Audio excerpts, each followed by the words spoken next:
यत्सुखं भवेत् न शक्यते वर्णयितुं गिरा तदा स्वयं तदन्तःकरणेन गृह्यते स्वयं तदन्तःकरणेन गृह्यते। ఓం శాంతి శాంతి శాంతి ఓం. ఈ యొక్క సత్యాట ప్రకాశం అధ్యాత్మ సత్సంగానికి వచ్చేసినటువంటి వారందరికీ నమస్తే, స్వాగతం, సుస్వాగతం. ఓం నమస్తే ఆచార్యజీ. సర్వేభ్యో నమో నమః ఆచార్యజీ. నమస్తే. ఏమైనా అస్పష్టంగా కనిపిస్తుందా చెప్తున్నప్పుడు? తొందరగా చదువుకుంటూ దాటేసుకుంటూ పోతున్నట్టుగా ఏమైనా అట్లా అనిపిస్తుందా?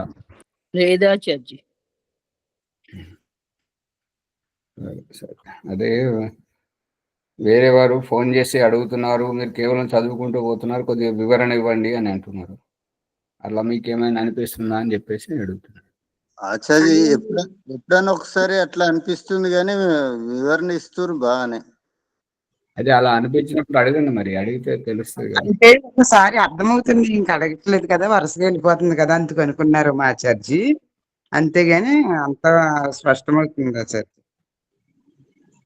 యమ నియమముల విషయంలో చర్చ జరుగుతుంది. యమముల గురించి చెప్పుకున్నాము, ఇప్పుడు నియమముల గురించి.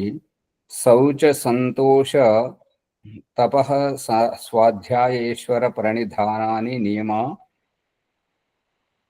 ఇది పతంజలి సాధన పాదం, పతంజలి యోగ దర్శనం సాధన పాదం 32వ సూత్రంలోని.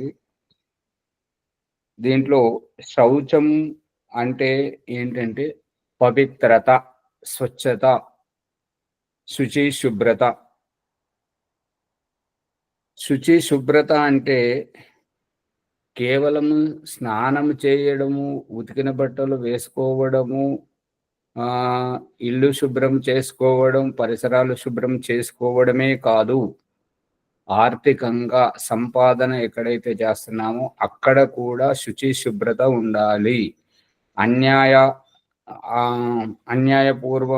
పూర్వకముగా సంపాదన అనేటువంటిది, అనైతికంగా సంపాదన అనేటువంటిది సరైనటువంటిది కాదు.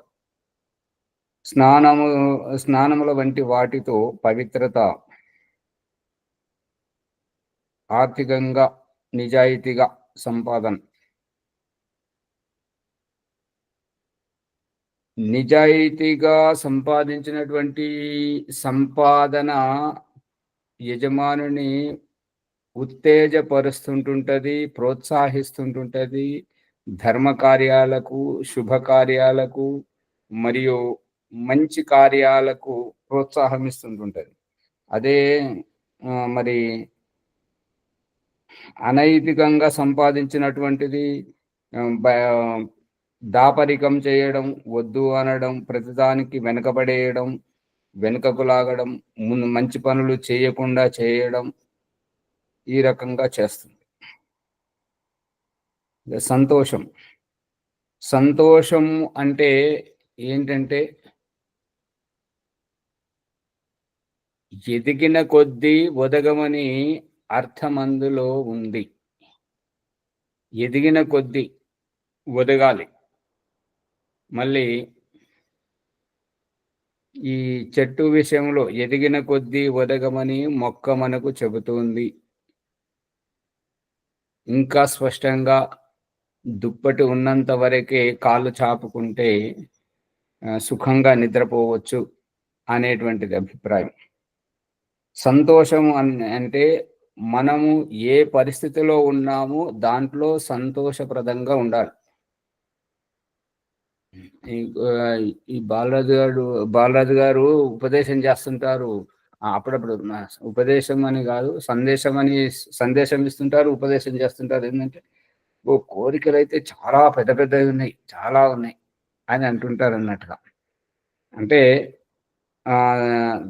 దాని వెనుక ఉన్న రహస్యం ఏంటంటే సామర్థ్యం లేకపోయినా కోరికలు, ఆశలు మాత్రం చాలా పెద్ద పెద్దవి ఉన్నాయి. అంతేనా బాలరాజు గారు? ఇంకేమన్నా?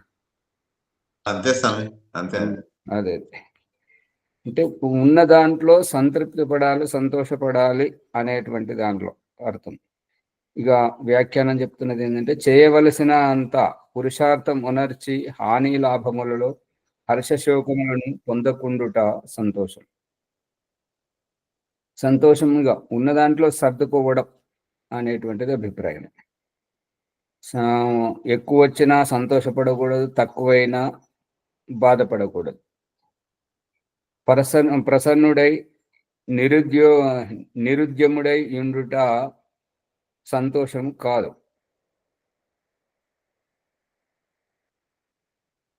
నిరుద్యమం అంటే ఎటువంటి పురుషార్థం చేయకుండా, మరియు ఎటువంటి పురుషార్థం చేయకుండా, ఏ ఉద్యోగము వ్యాపారము లాంటివి ఏవి చేయకుండా, అవి చేయకుండా ప్రసన్నుడై ఎట్లుంటాడు? పురుషార్థం చేయకుండానే ఫలితాన్ని ఆశించేటటువంటి పురుషార్థం చేయకుండా ఫలితం ఎలా వస్తుంటది? రాదు, కానీ ఆశించేటటువంటి తత్వం నేను. అది మొన్న మేము మహబూబ్ నగర్లో ఒకరింట్లో యజ్ఞం చేయడానికి పోతే, వాళ్ళ అబ్బాయి పని పాట ఏది చేయకుండా ఉండి అన్ని సంతోషాలు తాను అనుభవిస్తూ తల్లిదండ్రులు నానా హింస పెడుతుంటాడు. అతడు తనకిష్టం వచ్చినవి కొనుక్కునేటప్పుడు జేబు నుండి 1 పైసా ఖర్చు పెట్టాడు, తనకిష్టం వచ్చినవన్నీ కొనుక్కుంటాడు. అతను చెల్లించేటప్పుడు ఏంటంటే, నానా ఇగో ఇంత బిల్లు అయింది, దీన్ని చెల్లించు అని చెప్పేసి ఫోన్పే, గూగుల్ పే ద్వారా బిల్లు చెల్లింపజేస్తుంటాడు అన్నట్టు. మళ్ళీ వాళ్ళకు ఉపదేశం చేస్తుంటాడు ఏంటంటే, మీరు ఇంత ఖర్చు పెడుతున్నారు, నేను నెల తిరిగి చూడు ఎంత ఖర్చు పెడుతున్నాను అంటే, అప్పుడు వాళ్ళ అమ్మ నాన్నకు అనిపిస్తుంది, నువ్వు సంపాదిస్తే తెలుస్తుంది రా నీకు ఎంత అని. అంటే, నేను సంపాదించాల్సిన అవసరం ఏముంది? మీరు సంపాదిస్తున్నారు కదా, మేము సంపాదించింది మా సంపాదన అవుతుంది అంటే, మరి నన్ను కన్నరెందుకు? నన్ను కన్నందుకు మీరు సంపాదించింది నేను అనుభవించడానికి పుట్టాను కదా, అంతేనా? ఇంకేమైనా ఉందా? అది అతని సందేశం. అటువంటి వాళ్ళు ప్రసన్నులై ఉండడం, పరాయి సంపాదన మీద పడి ఉండడం, అటువంటి వారికి ఏంటంటే కాలం ఎటువంటి సమాధానం చెప్తుంటది అని అంటే, అటువంటి వారి జీవితంలోకి ఎక్కువ శాతము దుబారా ఖర్చులు పెట్టేటువంటి స్త్రీలే వస్తారు. ఎందుకంటే వారికి కళ్ళు తెరిపియాలి, గుణపాఠం చెప్పాలి అంటే దుబారా ఖర్చులు, ప్రతిదానికి అయిన దానికి కాని దానికి, అవసరం ఉన్నది లేనిది కొనిపడేయడం అటువంటి సందర్భంలో పిల్లలు అటువంటి వాళ్ళు వస్తారు, భార్య అటువంటిదే వస్తుంటది. అట్లా తపః కష్టములను సహించి ధర్మయుక్త కార్యములను చేయుట. కష్టములను సహించడం కాదు, ఇష్టపూర్వకంగా ధర్మయుక్త కార్యములను చేయుట తపస్సు అనబడుతుంటది. ద్వంద్వ సహనం, ద్వంద్వం, చలిపెట్టినా బాధపడకూడదు, ఉక్కపోసినా బాధపడకూడదు, కష్టం వచ్చినా బాధపడకూడదు, సంతోషం వచ్చినా బాధపడకూడదు. ఎప్పటికీ స్థితప్రజ్ఞులుగా నిర్మలముగా ఉండవలను. అటువంటి దానిని తపస్సు అనబడుతుంది. అంతేగాని కష్టములను సహించి ధర్మయుక్త కార్యములను చేయుట అంటే ఎక్కువ శాతం ఈ వీళ్ళు తల్లిదండ్రులు సంస్కారవంతులై ఉన్నటువంటి పేదరికములో వాళ్ళు కష్టపడి శ్రమ కోర్చి సంపాదించినటువంటిది వాళ్ళు ఏదైనా దాన ధర్మాలు ఏవైతే చేస్తుంటారో ఆ రకంగా అనబడుతుంటది.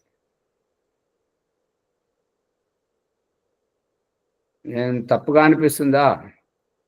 ఇప్పుడు ఏంటంటే, అది దాన ధర్మం చేయమని చెప్పేసి ఇంటికి వచ్చిన వారికి భిక్షం పెట్టడము, రోడ్డు మీద గుడి దగ్గర రైల్వే స్టేషన్ దగ్గర అడుక్కున్న వారికి ₹1 2 వేయడం, వాళ్ళ స్తోమత అంతే ఉంటది.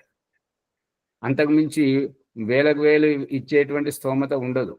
వాళ్ళకు రెక్కాడితే గాని డొక్కాడదు. కానీ మంచి ఆధ్యాత్మిక భావ సంస్కారాలు ఉన్నాయి, తల్లిదండ్రుల వల్ల వచ్చాయో పూర్వజన్మయో తెలియదు. కానీ వాళ్ళ పేదరికాన్ని చూసి వీళ్ళలో హృదయం ద్రవించుకుపోయి దాన ధర్మం చేస్తుంటారు. అంటే కష్టపడ్డదే ఇస్తుంటారు. ఇష్టపూర్వకంగా ధర్మయుక్త కార్యాలను చెయ్యాలి అని ఉండాలని నా అభిప్రాయం. మరి మీకు ఎలా అనిపిస్తుందో చూడండి. అవునాచార్య అప్పుడే కదా మనుష్య జన్మకి. ఇంకొవ్వరు మాట్లాడరు ఎందుకు? ఎంత ఓం ఆచార్యజీ, అమ్మ మాట్లాడుతుంది కదా, అందరం మాట్లాడితే ఇక ఆహా అంటే లేదు భాగ్యలక్ష్మి గారు, మనం కూడా మనకి తెలిసింది చెప్పాలి. తప్పైతే ఆచార్య దాన్ని సవరిస్తారు. సరే అమ్మ. ఇప్పుడు మరి గోపిదేవ్ గారు, దయానంద సరస్వతి ఇలా రాశారు. మరి ఓం ప్రకాష్కి ఇలా అనిపిస్తుంది. ఓం ప్రకాష్ మిడిమిడి జ్ఞానం, వాళ్ళు పెద్దవాళ్ళే కదా. మరి నాకు ఇలా అనిపిస్తుంది. మరి మీకు సమంజసంగా అనిపిస్తుందా లేదా? సమంజసంగా ఉంది ఆచార్యజీ, సమంజసంగా ఉంది. ఈ అనసూయమ్మ గారు అంతా ఆగమాగం చేస్తుంటారు. మరి ఏది మాట్లాడుతున్నా అనసూయమ్మ గారు, స్వాధ్యాయం అంటే చదువుట, చదివించుట. ఇప్పుడు ఓంప్రకాష్ గురుకులంలో ఉన్నప్పుడు చాలా సార్లు వినడం జరిగింది ఏంటంటే, పెద్దవాళ్ళు చదువు సంధ్య లేనటువంటి వాళ్ళు ఇక వాళ్ళ జీవితం అయిపోయింది కాబట్టి ఇక ఇప్పుడు ఆర్య సమాజం పరిచయం అయితే ఏం చేస్తున్నారంటే, అక్కడక్కడ పెద్దవాళ్ళు ముసలోళ్ళు కూర్చొని ముచ్చట్లు పెట్టుకుంటారు కదా, అక్కడ ఒక పిల్లవాడిని పిలిచి డబ్బులు ఇస్తుంటారనమాట. ఎందుకు అని అంటే, నాకు సత్యార్థం చదివి వినిపించు. ఎక్కడ? వాళ్ళ ఇంటికాడ కాదు, ఆ పిల్లవాళ్ళ ఇంటికాడ కాదు, ఎక్కడైతే పంచాయతీ భవనం ఉంటుందో, నలుగురు కూర్చుని ఊరిక ముచ్చట్లు పెడతాడో అక్కడ నాకు చదివి వినిపించు. తాను వినడం, ఇతరులకు వినిపించడం. చదివేది మాత్రం అబ్బాయి, చదివినందుకు వాళ్ళకు డబ్బులు ఇవ్వడం, అది ఎంత మంచి ఆలోచన చూడండి. నాకు చదివి వినిపించు, నీకు డబ్బులు ఇస్తాను అని చెప్పేసి ఆ పిల్లవానికి చెప్పి, తాను వింటూ తనతోటి వాళ్ళు ఎవరైతే ముచ్చట్లు పెట్టుకోవడానికి ఇది ఏమంటారు దాన్ని, మన దగ్గర అయితే సుట్టా బీడి అంటాం, వాళ్ళు ఏంటంటే దాన్ని గుడుగుడ అనుకుంటా ఇట్లా పైపు నోట్లో పెట్టుకొని కుక్క అంటారు హిందీలోనైతే. మరి దాన్ని తెలుగులో ఏమంటారో తెలియదు. అది ఒకటే ఉంటుంది అందరి మధ్యలో. అది వీళ్ళు పిలిచిన తర్వాత వాళ్ళు పిలుస్తారు, వాళ్ళు పిలిచిన తర్వాత వాళ్ళు పిలుస్తారు, ఇట్లా చుట్టూ వరుసగా పిలుచుకుంటూ వస్తుంటారు అన్నట్టుగా. అక్కడ కూర్చుండబెట్టి చదివించి అందరినీ, చాలా మందిని మార్చారనమాట. చదువు రాకపోయినా కూడా ఎలా చెయ్యాలి అనేటువంటిది.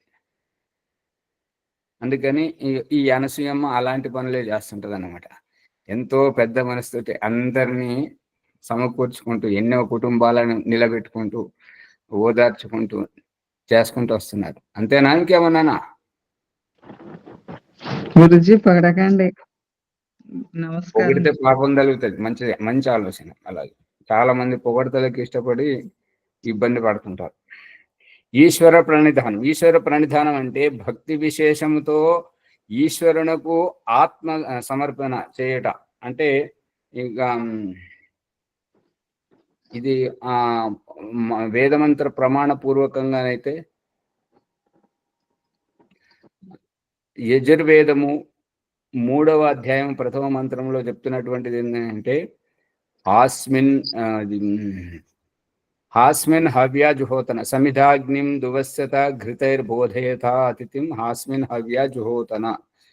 ఇక కన్యాదానంతో, వివాహంతో, స్వామి ఈ జీవితము నీకు అర్పితము, నీ చెంతకు వచ్చాను, ఇక శేష జీవితం మీద నాకు ఎలాంటి అధికారము లేదు, ఇక చావైనా రేవైనా అంతా నీతోటే సహజీవనము అనేటువంటి భావజాలంతో ఈ యొక్క కన్యాదానము, వివాహ సంస్కారం యొక్క క్రమములో స్త్రీ జీవితం యొక్క అభిప్రాయం. అందుకే అల్లారు ముద్దుగా పెరిగినటువంటి జానకి రామునిని వరించి అరణ్యవాసాల వెంట పడిపోతున్నటువంటి వైనం అదే. శివుడి కోసం స్వయంగా శివుడే మారువేషంలో వచ్చి పార్వతిని విచలితం చేసిన పార్వతి ఏమాత్రం తగ్గకుండా మారువేషగాన్ని దుర్భాషలాడి తన శివుని పట్ల నిజమైన భక్తిని నిరూపించుకోవడం అక్కడ చూపిస్తుంది. ఏంటంటే సమర్పణం భావం. ఇంకా అక్కడ వేరే ఎవరు లేరు. ఈశ్వర సమర్పణము, ఆత్మ సమర్పణము అంటే ఇక అక్కడ మనకు ఆత్మ సమర్పణం అనేది ఎక్కడ తెలుస్తుంది అంటే యుద్ధంలో ఓడిపోయినప్పుడు తన ఆత్మ సమర్పణం చేయడం. ఓటమిలో ఆత్మ సమర్పణం చేయడం కాదు. అక్కడ మనం చేయదలసింది ఏమీ లేదు. మనము దాన్ని ద్వంద్వం చేస్తే వారు చెరసాలలో పెడతారు, శిక్షిస్తారు, చంపేస్తారు. ఇక అక్కడ ఆత్మ సమర్పణం చేయడం సరళం. కాబట్టి ఆ ఆత్మ సమర్పణం వేరు. మళ్ళీ అవకాశం వస్తే తిరుగుబాటు చేసేటువంటిది అవకాశవాద సమర్పణం అది. కానీ ఈశ్వర సమర్పణంలో ఈశ్వర ప్రణిధానం, ఈ ప్రణిధానం పేరుతోటి భక్తి విశేషముగా ఈశ్వరునకు ఆత్మను సమర్పించుట. ఇక నేను నాది అనేటువంటి ప్రత్యేకత ఏమీ లేదు. ఈ యొక్క రహస్యాన్ని నాటకీయ రంగంగా వివాహ వ్యవస్థలో స్త్రీని కన్యాదానము, వివాహము తర్వాత కట్టుబట్టలతో భర్త వెంట అతని ఇంటికి పంపించి ఈ పుట్టింటిని అంతా మరిపింపజేయడం, ఇది ఈశ్వర ప్రణిధానం అంటే ఆత్మ సమర్పణం. అర్థమవుతుందా? అర్థమవుతుంది ఆచార్య. ఇవి 5 నియమములు. ఈ యమములతో పాటు నియమములను చేసినప్పుడు అప్పుడే యమ నియమాలు అనేటువంటివి సత్ఫలితాన్ని ఇస్తుంటాయి అని అభిప్రాయం, అర్థము. యమాన్ శ్లోకం గురించి చెప్తున్నది ఏంటంటే, యమములను విడిచి అంటే యమములను కాదని కేవలము నియమములను సేవిస్తే ఏమి ప్రయోజనం ఉండదు. యమములను విడిచి కేవల నియమములను సేవింపరాదు. అంటే నియమములను సేవింపరాదు అని అంటే యమములను విడిచిపెట్టి కాదు, యమములను అనుసరిస్తూనే నియమములను కూడా పాటిస్తే అప్పుడు ప్రయోజనకరంగా ఉంటుంది అని అభిప్రాయం. రెండింటినీ సేవింపవలయును. యమములను నియమములను రెండింటినీ సేవించాలి, రెండింటినీ అనుసరించాలి, తూచా తప్పకుండా పాటించాలి. యమములను విడిచి నియమములను మాత్రం పాటించువాడు ఉన్నతి పొందకపోగా అధోగతి పొందును. యమములను విడిచి అంటే యమములు అంటే ఏంటి అని అంటే అహింస, మనస, వాచ, కర్మణ త్రికరణ శుద్ధిగా ఒకరి మనసును నొప్పించడం, ఒకరి బాధపడేటట్టుగా మాట్లాడడం, ఒకరిని చంపేయడం, ఒకరిని గాయపరచడం, ఒకరికి ఆస్తి నష్టం చేయడం, పరువు నష్టం చేయడం, ఇటువంటివన్నీ అహింస కిందికి వస్తుంటాయి. మళ్ళీ సత్యం, ఉన్నది ఉన్నట్టుగా మాట్లాడడం, లేనిది ఉన్నట్లుగా ఉన్నది లేనట్లుగా తమ పట్టుబడుతున్నామనేటువంటి భయంతో తాము అటువంటి వారిని కాదు, మంచి నిజాయితీ పరులం అనేటువంటి సాకుతోటి తమను నిరూపించుకునే ప్రయత్నం తప్పు. ఎందుకనంటే సత్యం సత్యమే, అది ఎవరికైనా కానీ ఆ రకంగా మాట్లాడము, మరియు సత్యంను పలుకుడు, సత్యకర్మలను చేయటం. ఇక అస్థేయం, దొంగతనం.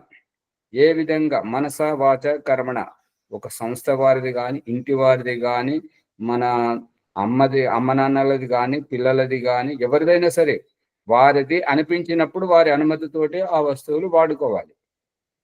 మనము వాడుకుంటున్నప్పుడు వాళ్ళకి అవసరం వచ్చినప్పుడు వాళ్ళ వస్తువు వాళ్ళకి అక్కడ లేకపోతే ఇబ్బంది కలుగుతుంది. కాబట్టి అదంతా దొంగతనం అనబడుతుంది. అందుకని అస్థేయం, స్థేయం అంటే దొంగతనం, అస్థేయం అంటే దొంగతనము చేయకుండా ఉండుట. బ్రహ్మచర్యం, ఉపస్థేంద్రియ సంయమనం.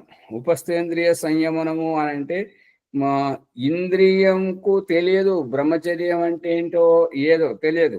ఆ బ్రహ్మచర్యం అంటే, ఉపస్థేంద్రియం అంటే ఏంటంటే శుచి, శుభ్రత పాటించడం, ఆహారం స్వచ్ఛతగా ఉండడం, మరియు ఆధ్యాత్మిక భావజాలంతో ఉండి మనో నిగ్రహాన్ని చేసుకోవడం ఈ ఉపస్థేంద్రియ సంయమనం అనబడుతుంది. అంతేగాని బిగ్గటగా లంగొట్టు కట్టుకున్నంత మాత్రాన బ్రహ్మచర్య పాలన అనేటువంటిది కాదు. అపరిగ్రహం అనేటువంటిది ఏదైనా కూడా అవసరానికి మించి ఇది నాకు కావాలి, అది నాకు కావాలి, అంతా నాకే కావాలి అనేటువంటి ఇది ఈ రహస్యము కలిగినటువంటి వారు. పరిగ్రహం అంటే అన్నీ నాకే కావాలి, అంతా నేనే ఉండాలి అనేటువంటిది పరిగ్రహం. అపరిగ్రహము అని అంటే అవసరానికి మించి సంగ్రహించుకోకుండా ఉండడం, స్వతः అభిమానం లేకుండా ఉండడం అను ఈ 5 యమములను పాటించి ఆ తర్వాత ఈ యొక్క శౌచ సంతోష తపస్వాధ్యాయ ఈ ఈశ్వర ప్రణిధానం అనేటువంటి నియమాలను పాటిస్తే అప్పుడు వ్యక్తిత్వంలో మార్పు వస్తుంది, జీవితంలో మార్పు వస్తుంది. అప్పుడు మన జీవితం తరించిపోయేటువంటి అవకాశం ఉన్నది అనేటువంటిది అభిప్రాయం.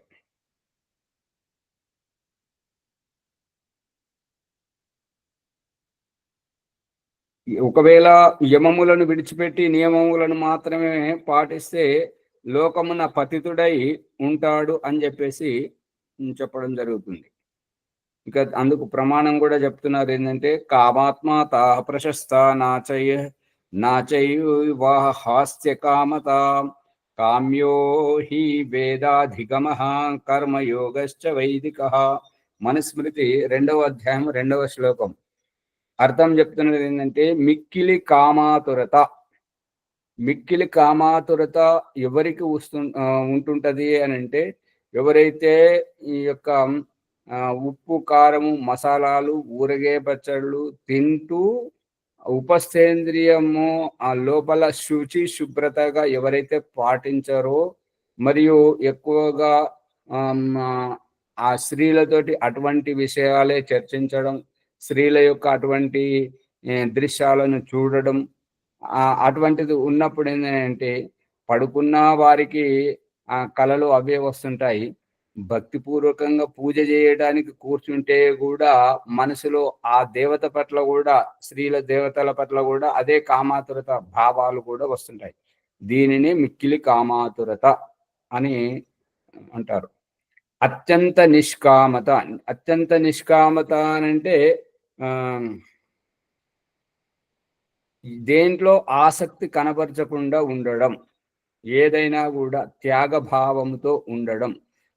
నిష్కామత, నిర్గత కామం, నిష్కామం అంటే కామన, కోరిక, ఆసక్తి, అపేక్ష ఏవి లేనటువంటిది నిష్కామత. అత్యంతం అంటే మితిమిక్కిలి, ఎవరికి శ్రేష్టములు కావు. అత్యంత నిష్కామత అనేటువంటిది ఎవరికి శ్రేష్టములు కావు. శ్రేష్టములు ఏమిటి అని అంటే స్వార్థం నెరవేరాలి అనేటువంటిది దీని వెనుక ఉన్నటువంటి రహస్యం. స్వార్థం అంటే ఏమిటి అంటే ఈ జన్మయే స్వార్థము. ఆత్మతత్వము ఒక భావము, పశువులోకి వచ్చినప్పుడు పశు వ్యవహారం ఒక భావము, మనుషుల్లోకి వస్తే మనుషుల వ్యవహారం ఒక భావము, స్త్రీలోకి వస్తే స్త్రీ శారీరక వ్యవహారం ఒక భావం, పురుషునిలో ఒకటి, నపుంసకుల్లో ఇంకొకటి. ఆ రకంగా ఈ జన్మయే స్వార్థపూరితమైనటువంటిది. బంధనములో ఉన్న స్వార్థపూరితంగా నేను, నా ప్రత్యేకత, నాకే కావాలి అనేటువంటి అజ్ఞానం. మోక్షానికి వెళ్ళినా కూడా తన స్వార్థాన్ని తాను చూసుకొని పోయాడు అనేటువంటి అభిప్రాయం. అటువంటి వారి మీద ఈ యొక్క పన్ను విధించడము అని అంటే ఈ జీవితాంతం ఏదైతే సాధన చేసి సమాజం మీద పడి ఎంతైతే బ్రతికినంత కాలం దాన ధర్మాలతో బ్రతికినటువంటి పండితులు ఎవరైతే సాధన చేసుకొని ఎవరికి ఏమి చెప్పకుండా, తమ భావాలను లిపిబద్ధము చేయకుండా చనిపోతున్నప్పుడు వారికి మోక్షానికి కూడా అర్హత ఉండదు. ఎందుకు ఉండదు అంటే బ్రతికినంత కాలం సమాజం మీద పడి భిక్షాటనతోటి అడుక్కొని తిన్నటువంటిది కానీ, దాన ధర్మాలతో తీసుకున్నటువంటిది కానీ దానికి సుంకము చెల్లించాలి, పన్ను చెల్లించాలి. ఆ పన్ను ఏమిటి అని అంటే వారు జీవితాంతము ఏదైతే సాధన చేస్తూ ఉన్నారో ఆ సాధనలో లభించినటువంటి వారి ఆధ్యాత్మిక జ్ఞానాన్ని లిపిబద్ధము చేసి తన వెనక వస్తున్నటువంటి వారికి నేను ఈ దారిన పోతున్నాను, నీకు నచ్చితే ఈ దారిన రా అనేటువంటి అభిప్రాయమే ఈ ఉపనిషత్తులు, ఈ సత్యార్థ ప్రకాశము, ఈ వేదము, ఈ యొక్క దర్శన శాస్త్రాలు అన్నీ. అర్థమవుతుందా అమ్మగారు?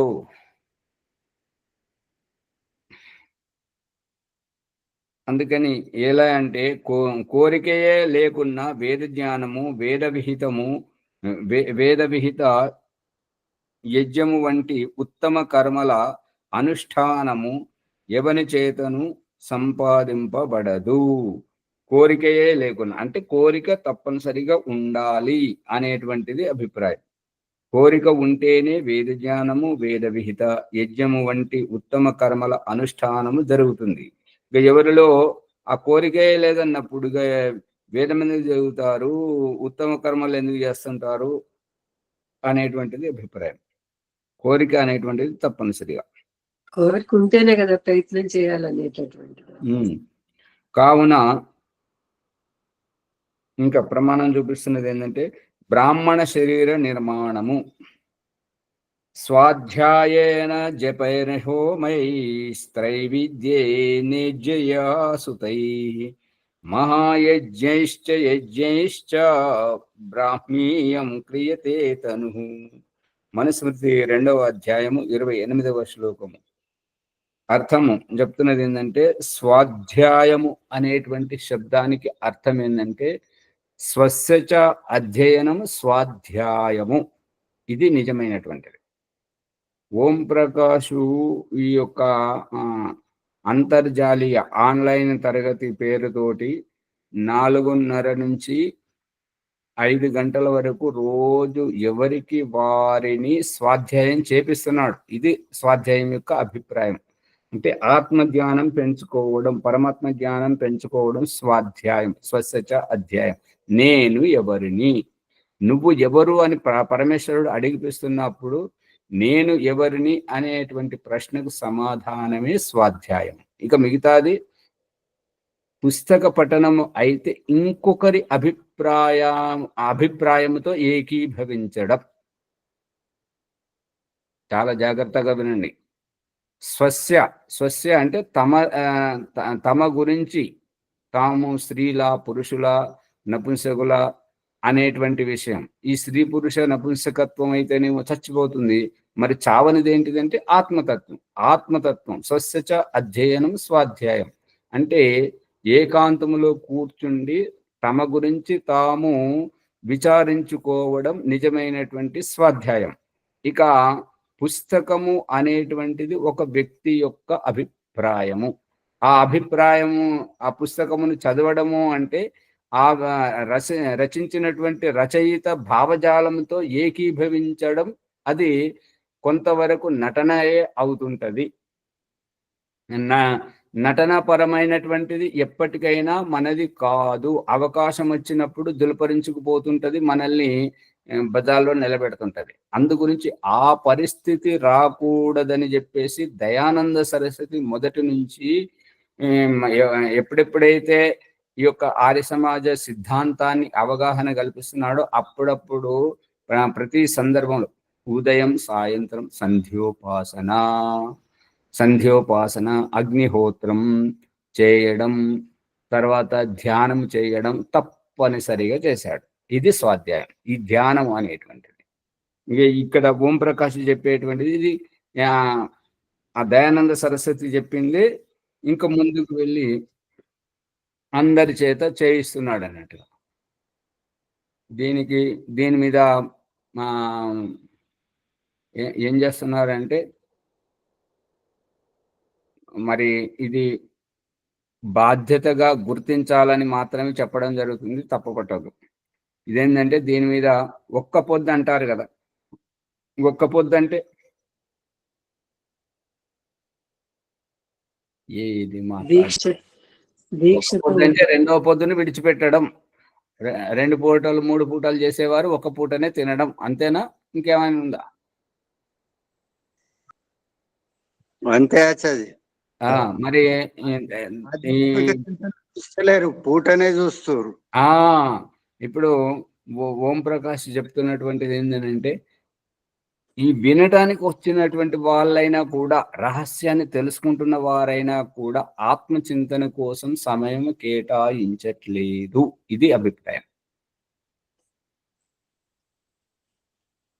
మీరు తింటే నాకు కడుపు నిండుతుందా? నేను తింటే మీకు కడుపు నిండుతుందా?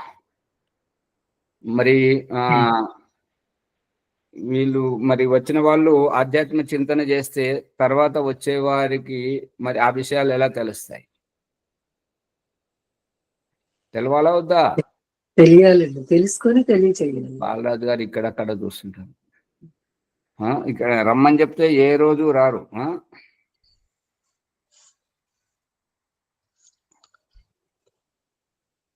ఎవరు వస్తారో వారికే మంచి జరుగుతుంటది, వారికే ఆత్మతత్వం పరమాత్మతత్వం తెలుస్తుంటది. అందరూ రావాలి అనేటువంటిది అభిప్రాయం. ఇక స్వాధ్యాయేన సకల విద్యా పఠనములచే, అన్ని విద్యలు చదవడం. విద్య అని అంటే ఏ విద్యలైతే ఉన్నాయో ఇక్కడ అన్ని విద్యలు చదవడం అని అంటే ఏంటంటే పఠన పాఠనములు చదవడం చదివించడం అంటే ఏంటంటే అందరూ విద్యావంతులు కావాలి అనేటువంటిది అభిప్రాయం. అందుకే దయానంద సరస్వతి మొదటి నియమమే చెప్తున్నాడు ఏంటంటే వేదము సమస్త సత్య విద్యల గ్రంథము. సకల విద్యలు ఏ విద్యలైతే ఉన్నాయో వాటన్నింటినీ ఋగ్వేదాది భాష భూమికలో ఒక్కొక్క విషయాన్ని తీసుకుని ఋగ్వేదాది భాష భూమిక రూపకంలో చూపించాడు. అందుగురించి ఆ వేదములో ఉన్నటువంటి అన్ని విద్యలు అందరికీ రావాలి. పఠనం చదవడం, పాఠనం చదివించడం, ఈ రకంగా స్వాధ్యాయం. వ్రతై బ్రహ్మచర్యం సత్యభాషణము వంటి నియమములను పాటించుటలో, మరియు హోమై అగ్నిహోత్రము వంటి హోమములను చేయుట చేతను, అసత్యమును త్యజించి సత్య విద్యలను దానము చేయుట చేతను, అసత్యమును వదిలేసి సత్య విద్యలను దానము చేయటం, సత్య విద్యలను మరియు సత్య విద్యలను ఉపదేశం చేయడము, ద్రవ్యమును దానము చేయుట చేతను, త్రైవిద్యేన వేదమునందలి జ్ఞాన కర్మ ఉపాసనములకు సంబంధించినటువంటి విద్యను గ్రహించుట చేతను. జ్ఞానము అంటే ఋగ్వేదము, కర్మము అంటే యజుర్వేదము, ఉపాసన అంటే సామవేదము. ఈ 3 విద్యలకు సంబంధించినటువంటి విద్య అథర్వవేదమును గ్రహించుట వలన ఈ యొక్క త్రైవిద్య 3 విద్యలు, 3 అంటే 3తోటే ముడిపడి ఉన్నది మన జీవితం. అమృత ఉపస్తరణం, అమృత అభిధానం, సత్యం యశ. 4వదేంటి? యజ్ఞోపవీతంలో 4వదేంటి? సమిధాదానంలో 4వదేంటి? జలప్రసేచనంలో 4వదేమిటి? 4వది తెలుసుకున్నప్పుడే జీవితం సార్థకం, మిగతాదంతా కాలక్షేపం. ఏమి ఎలా కూస్తున్నారు అంతా? యజమాని చేసేటటువంటి ఆత్మతత్వం, ఆత్మకళ్యాణ భావం, ఆత్మకళ్యాణం. యజ్ఞము యొక్క దేవ పూజ, సంగతికరణం, దానం వల్ల ప్రయోజనం ఎవరికి? దేవ పూజ, సంగతికరణము, దానం, ఈ 3 ఉద్దేశము ఎవరికి కలుగుతుంది? ఎవరికి ప్రయోజనం కలుగుతుంది?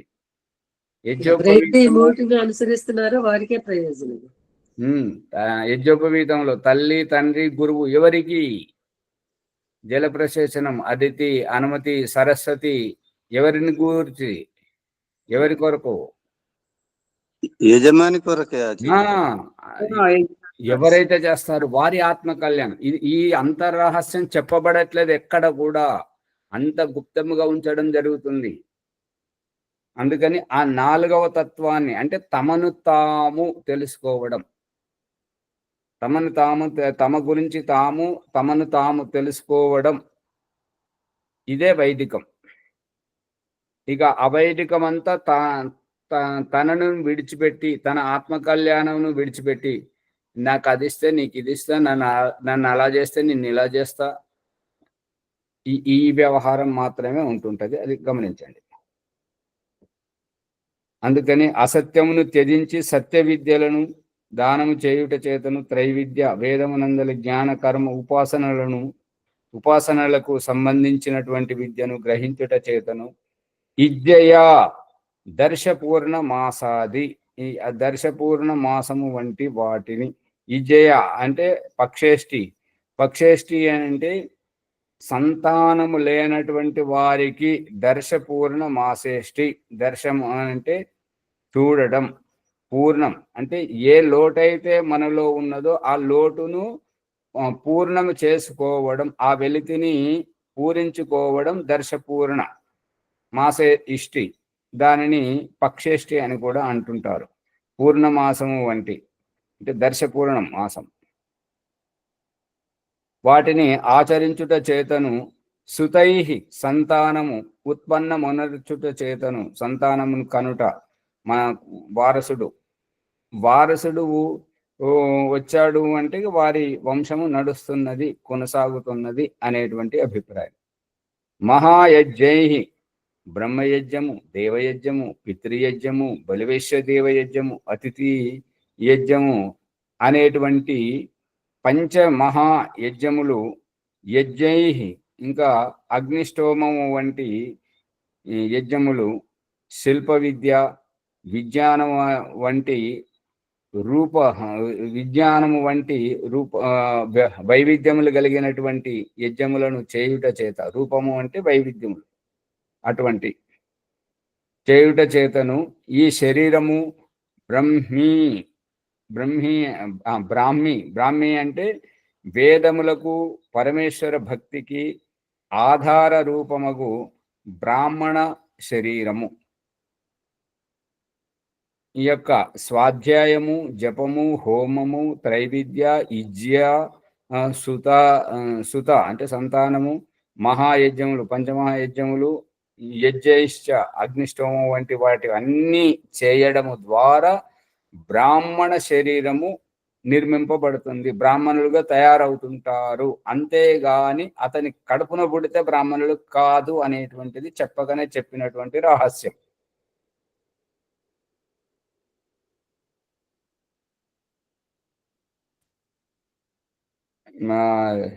ఈ సందర్భంలో అమ్మాజీ గారు పదే పదే ప్రస్తావిస్తుంటారంటే ఆ బ్రాహ్మణులు అంటారు. అంటే మీరెవరమ్మ శూద్రులా అని అంటారు.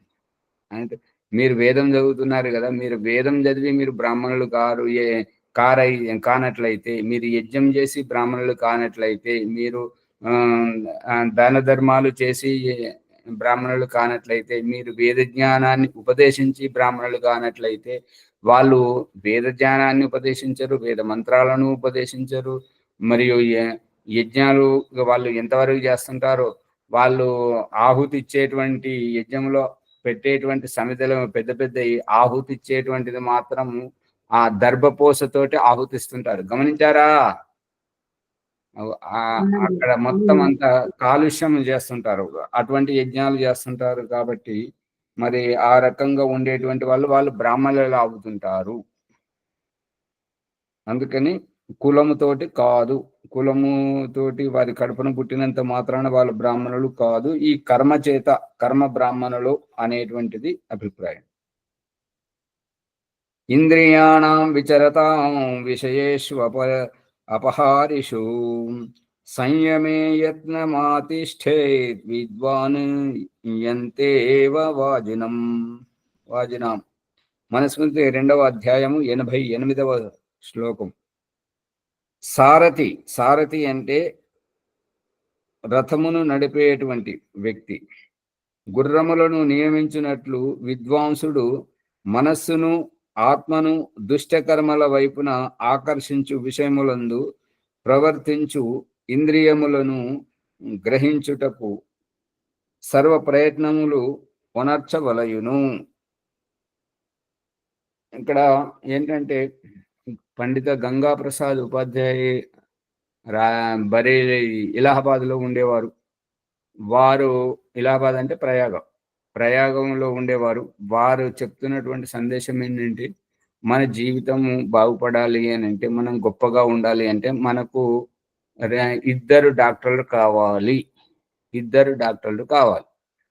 ఒక డాక్టర్ ఏంటంటే ఫ్యామిలీ డాక్టర్, అంటే కుటుంబానికి ఏదైనా అనారోగ్యం వస్తే చూసుకునేటువంటి శరీరానికి సంబంధించినటువంటి డాక్టర్, వైద్యుడు. ఇక ఇంకొక డాక్టర్ ఎవరు అని అంటే ఆత్మ గురించి, ఆత్మతత్వం తెలిపేటువంటి ఆత్మ ఉన్నతంగా ఆలోచించడానికి, ఉన్నతమైనటువంటి ఉత్కృష్ట కర్మలు చేయడానికి, ఉత్తమోత్తమ భావజాలను కలిగి ఉండడానికి, సత్ప్రవర్తనగా నడుచుకోవడానికి గురువు అనేటువంటిది రెండవ డాక్టర్. పండిత లేఖరామ్ గారు ఇంటి నుంచి బయలుదేరి వేద ప్రచార నిమిత్తంగా నెలలుగా బయట ఉండేటువంటి వాడు. అటువంటి వ్యక్తి ఈ రైలు ఎక్కి బస్సు ఎక్కి నడుచుకుంటూ ఇక్కడ అక్కడ ఊర్లలోకి అంతటా తిరిగి బట్టలు మాసిపోయేటువంటి, ఒకసారి చినిగిపోయేటువంటివి, తిండి తిప్పలు లేక నానా అవస్థలు పడుకుంటూ పోతే వారు చేసే పనితనాన్ని గుర్తించి శ్రద్ధావంతులు బట్టలు ఇప్పిస్తే ఆ బట్టలు ఏం చేసేవాడంటే ఈ పాత బట్టలు ఇడిసి కొత్త బట్టలు వేసుకొని ఆ కొత్త బట్టల మీద పాత బట్టలు వేసుకునేవాడు. పండించి ఇట్లా ఎందుకు చేస్తున్నారు అని అంటే, నువ్వు బయటకు చూస్తున్నావు, లోపల ఆత్మ పవిత్రంగా ఉండాలి బిడ్డ. మనము ఈ ఆత్మజ్ఞానం గురించే సాధన చేస్తుంటాము. ఈ ఆత్మ మలినం అంటకూడదు, మలినం బయటకు ఉండాలి, మలినం దూరం పోవాలి. వెలుగుతుందా? అవునాచార్జీ. ఇది చాలా గంభీరమైనటువంటి విషయం. అందరికేమో పిచ్చివాన్లాగా అనిపిస్తుంది, కానీ దీంట్లో ఉన్నటువంటి ఆధ్యాత్మికం, మన ఆత్మ మలినం దూరంగా ఉండాలి, పవిత్రంగా ఉండాలి ఆత్మతత్వము అనేటువంటిది. అందుకని బ్రాహ్మణ తత్వం ఈ రకంగా వస్తుంటది. సారథి గుర్రాలను నియమించుకున్నట్లు విద్వాంసుడు మనస్సును ఆత్మను దుష్టకర్మల వైపు ఆకర్షించు విషయములందు ప్రవర్తించు ఇంద్రియములను. ఇప్పుడు ఇక్కడ ఒక రహస్యం చెప్పకుండానే చెప్పడం జరుగుతుంది. ఏంటంటే నీ యొక్క ఇంద్రియాలు జడముల చేతనముల?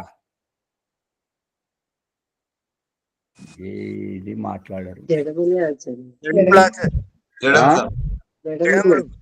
ఎట్లా జడం? చేతనం ఎందుకు కాదు?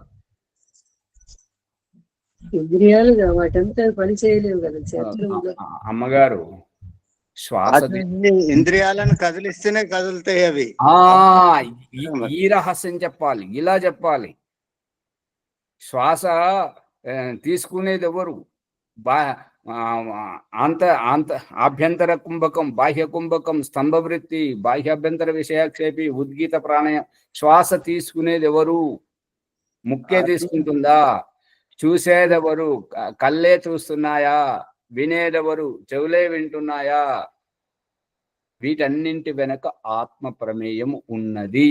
అందుకని ఇంద్రియాలు జడం. ఇక్కడ భాష ఏమని చెప్తున్నది అంటే, ఇంద్రియములను నిగ్రహించుటకు. ఇంద్రియాలను నిగ్రహించడం అంటే ఇంద్రియాలు చేతనం అయినప్పుడు, మన మాట విననప్పుడు కదా వారిని నియంత్రించేటువంటిది. పిల్లలను అదుపులో పెట్టుకో. ఏం పిల్లలు కన్నా తల్లి, మనిషి పిల్లల పిడుగుల అని చెప్పేసి తిడుతుంటారు కదా. వాళ్ళను అదుపు లేదు ఏమి అంటే పిల్లలు మాటలు వినట్లేదనే కదా, సక్రమంగా వ్యవహరిస్తలేరనే కదా. మరొక భాష, ఇంకొక వైపు, అమ్మ ఎవరి బిడ్డలమ్మ వీళ్ళు, వాళ్ళ మాటలు, వాళ్ళకు నడువడు చూడు, వాళ్ళ బట్టలు వేసుకోవడం చూడు, వాళ్ళు కూర్చుండే పద్ధతి చూడు, వాళ్ళు మాట్లాడుతుంటే ముత్యాలు రాలినట్టుగా ఉంటుంటాయి. ఎవరి పిల్లలు వీరు ముద్దొస్తున్నారు అని చెప్పేసి అంటుంటారు. అవునా అంటారు. అంటే అది ప్రవర్తన వల్ల కదా. అవును. అంతేగాని ఈ ఇంద్రియాలను నడిపించేటువంటిది ఆత్మ. తనను తాను నిగ్రహించుకోవాలి, నియంత్రించుకోవాలి, అదుపులో పెట్టుకోవాలి అనేటువంటిది.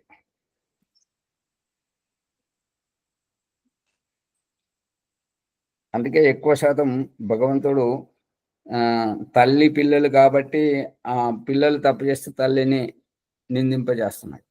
సర్వ ప్రయత్నములు ఉనర్పవలయును. ఇక ఇంద్రియాలను నిగ్రహించుటకు, నియంత్రించుటకు సర్వ ప్రయత్నాలు చేయాలి. ఇంద్రియాణం ప్రసంగేన దోషం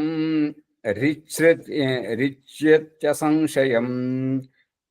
సన్నియమస్య తు తాన్యేవ తతః సిద్ధిం నియచ్చతి. మనుస్మృతి. జీవుడు ఇంద్రియములకు వశుడై నిశ్చితముగా గొప్ప గొప్ప దోషములకు లోనగును. ఇంద్రియములకును వశపరుచుకొనినప్పుడు సిద్ధిని పొందును. ఇప్పుడు ఇది ఎట్లానంటే,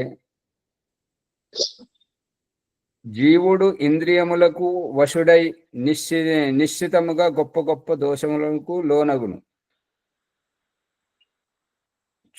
కంటికి కనబడుతున్నటువంటిది చూసుకుంటేనే పోతుంటే, చెవికి వినబడుతున్నటువంటిది వినుకుంటేనే పోతుంటే, నోటికొచ్చింది మాట్లాడుకుంటూనే పోతుంటే, దారి ఎటుంటే అటు నడుచుకుంటూనే పోతుంటే, చేతులు ఉన్నాయి కదా అని చెప్పేసి ఏది పడితే అది చేసుకుంటూ పోతుంటే మనము సంస్కారవంతులం అనిపించుకుంటామా? అనిపించుకోమండి. ఎంత చేయాలో అంతే చేయాలి. ఎటువైపు వెళ్ళాలో అటువైపే వెళ్ళాలి. ఏది చెయ్యాలో అదే చెయ్యాలి. ఏది చూడాలో అదే చూడాలి. ఏది వినాలో అదే వినాలి. ఎంత మాట్లాడాలో అంతే మాట్లాడినప్పుడే మనం మనుషులం అనిపించుకుంటాం.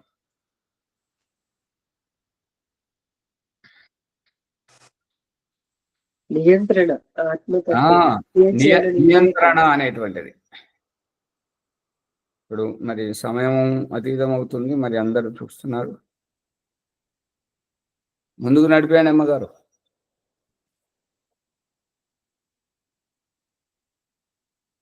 అమ్మగారికి చేత కదంటే బాలాజీ గారు నడిపిస్తారా? ఇంకొకరు లేరా? ఆచార్యుడికి ధన్యవాదాలు. ఈ రోజు మన సత్సంగంలో, సత్యార్థ ప్రకాశ సత్సంగంలో యమములను ఆచరించాలి, నియమాలను పాటించాలి. పాటించినప్పుడు మాత్రమే జీవుడు తన యొక్క ఉన్నతిని పొందగలుగుతాడు. అదేవిధంగా ఈ ఆత్మను సంస్కరణ చేసుకుంటూ తనకు తాను ఎలా ఉద్ధరించబడాలా అనేటటువంటిది చాలా విషయాలతో మనకి ఆచార్య తెలియజేశారు. వారికి ధన్యవాదాలు. దీన్ని షేర్ చేయాలి, సబ్స్క్రైబ్ చేయాలి, లైక్ చేయాలి. చేస్తే ఎదుటి వారు కూడా తెలుసుకొని వారు కూడా ఉన్నతులు అవుతూ ఉంటారు. వాళ్ళకి సంజోపాసన ఎవరితోనండి? వరలక్ష్మి గారు అనుకుంటా. అవునండి. వరలక్ష్మి గారు సంజోపాసన చేయించగలరు. నమస్తే ఆచార్య. సర్వేభ్యో నమో. సంజోపాసన బ్రహ్మయజ్ఞము. ఓం అమృతోపస్తరణమసి స్వాహ. ఓం అమృతాపిదానమసి స్వాహ. ఓం సత్యం యశః శ్రీర్మై శ్రీః శ్రయతాం స్వాహ. ఓం శన్నో దేవీరభీష్టయాపో భవంతు పీతయే శయ్యోరభిస్రవంతు నః. ఓం వాక్. ఓం ప్రాణః ప్రాణః. ఓం చక్షుః. ఓం శ్రోత్రం. ఓం నాభిః. ఓం హృదయం. ఓం కంఠః. ఓం శిరః. బాహుభ్యాం విశోఫలం. ఓం కరతలాకరాపృష్ఠే. ఓం భూః పునాతు శిరసి. ఓం భువః పునాతు నేత్రయోః. ఓం స్వః పునాతు కంఠే. ఓం మహః పునాతు హృదయే. ఓం జనః పునాతు నాభ్యాం. ఓం పాదయోః. ఓం సత్యం పునాతు పునః శిరసి. ఓం కం బ్రహ్మం పునాతు సర్వత్ర. ఓం భూః. ఓం భువః. ఓం స్వః. ఓం మహః. ఓం జనః. ఓం తపః. ఓం సత్యం. ఓం ఋతం చ సత్యం సావిద్ధా తపసోత్యజాయిత. తతో రాత్రియజాయిత. తతః సముద్రో అన్నవః. సముద్రాదన్నవాదది సంవత్సరో అజాయిత. అహోరాత్రాని విదదద్ది స్వస్య మిషతో వసి. సూర్యాచంద్రమసౌ ధాతా యథా పూర్వమకల్పయతు. దివిం చ పృథివీం చాంతరిక్షమదో స్వః. ఓం శన్నో దేవీరభీష్టయా ఆపో భవంతు పీతయే శయోరభిస్రవంతు నః. పరమాత్మ మనసా పరిక్రమ మంత్రములు. మన ఈ పరమేశ్వరుడు చేతనమైన మనుషుల ద్వారా నూతన చైతన్య శంకరావం పూరించారు. ఆర్య సమాజం సిద్ధాంతం చేతన పరమేశ్వరిని పూజించమని చెప్తుంది. ఈ నిగూఢ రహస్యాన్ని వివరించమని చెప్పుడికై ఈ రెండోసారి సంయోదేవి అనే మంత్రం ఆచరణ మంత్రం.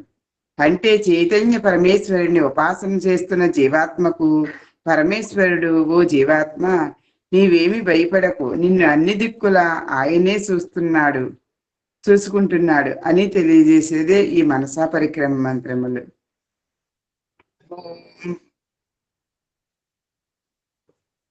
మనసా పరిక్రమ మంత్రములను చదువుతూ మనసులో అన్ని వైపులా లోపల బయట పరమాత్మను పూర్తిగా తెలుసుకుని నిర్భయలము, సందేహరహితము, ఉత్సాహితులము, ఆనందితులము, పురుషార్థపరులుగా ఉండాలి.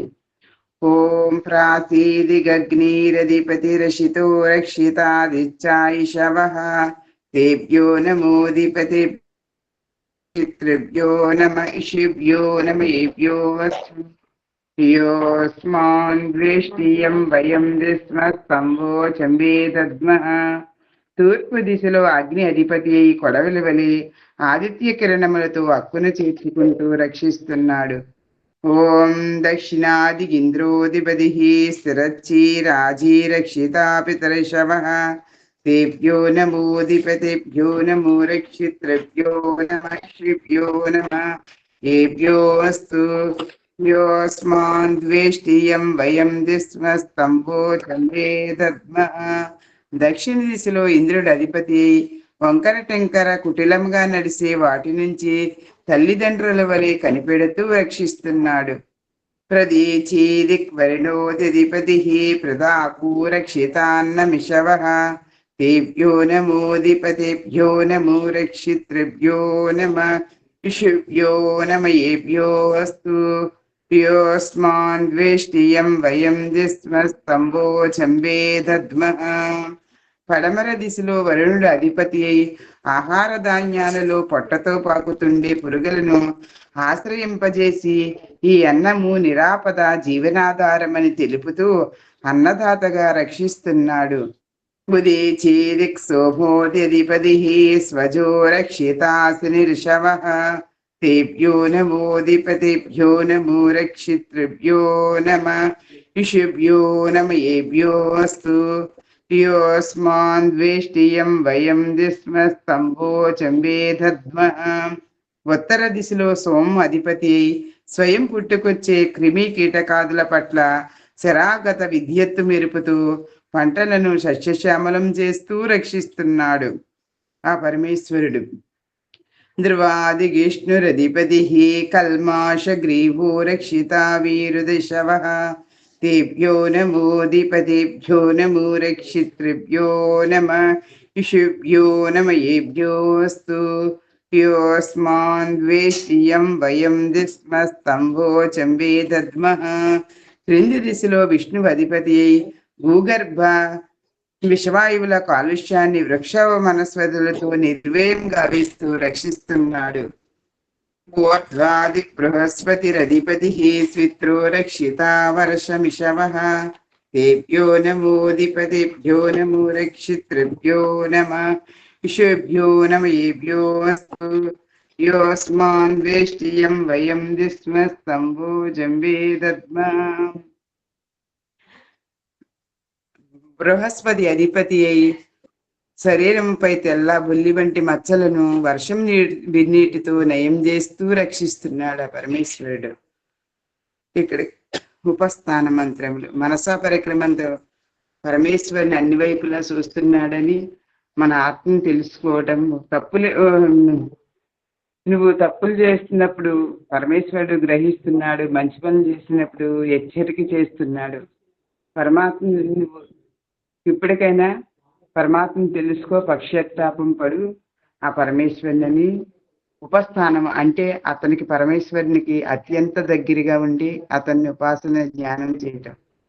ఓం జాతవేదసే సునవామ సోమమరాతీయతో నిదహాతి వేదః సనః పరిషదతి దుర్గాణి విశ్వానాభేవ సింధుం దురితాత్యాగ్నిః చిత్రం దేవానాముదగాదనీకం చక్షుర్మిత్రస్య వర్ణశ్చాగ్నేః ఆప్రద్భ్యావా పృథివీ అంతరిక్షం సూర్య ఆత్మా జగతః సుతశ్చుచ ఉదుత్యం జాతవేదసం దేవం వహంతి కేతవః దృశే విశ్వాయ చౌర్యం వద్వయం తమసస్వరీశ్వః పత్యంతముత్తరం దేవం దేవత్రా సూర్యమగన్మజ్యోతిరుత్తమం తచ్చక్షుర్దేవహితం పురస్తా శుక్రముచ్చరతు పశ్యేమ శరదశ్యతం జీవేమ శరదశ్యదగం శృణుయామ శరదశ్యతం ప్రభ్రమామ శరదశ్యతం అదీనాసామ్య శరదశ్యతం భూహెచ్చ శరదశ్యతాతు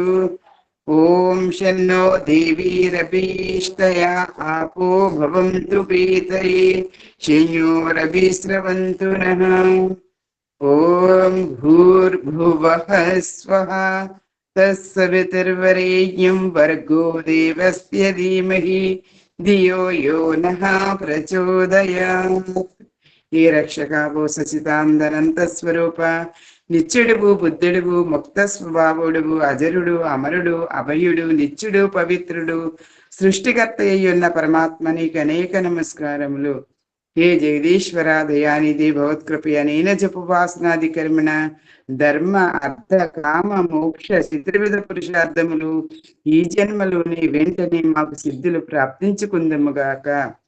ఓం నమః శంభవాయ చ మయోభవాయ చ నమః శంకరాయ చ మహేశ్వరాయ చ నమః శివాయ చ శివతరాయ చ. ఓం శన్నో దేవీరభీష్టయా ఆపో భవంతు పీతయే శంయోరభిస్రవంతు నః. ఈ అవకాశం ఇచ్చినటువంటి ఆచార్య గారికి నమస్తే, ధన్యవాదాలు. సర్వేభ్యో నమో నమః. వరలక్ష్మి గారికి ధన్యవాదాలు. శాంతి పాటలు చెప్పను ఆచార్య. చెప్పండి. ఓం శాంతి అంతరిక్షం శాంతి పృథివీ శాంతి ఆప శాంతి ఓషధయ శాంతి వనస్పతే శాంతి విశ్వే దేవ శాంతి బ్రహ్మ శాంతి సర్వం శాంతి శాంతిరేవ శాంతి సామాం శాంతిరేధి. ఓం శాంతి శాంతి శాంతి. నమస్తే ఆచార్య. సర్వేభ్యో నమస్తే ఆచార్య. ఆచార్య సర్వేభ్యో నమః. ఓం నమస్తే. సర్వేభ్యో నమో నమః. ఉండండి ఉండండి ఉండండి. బాలరాజు గారు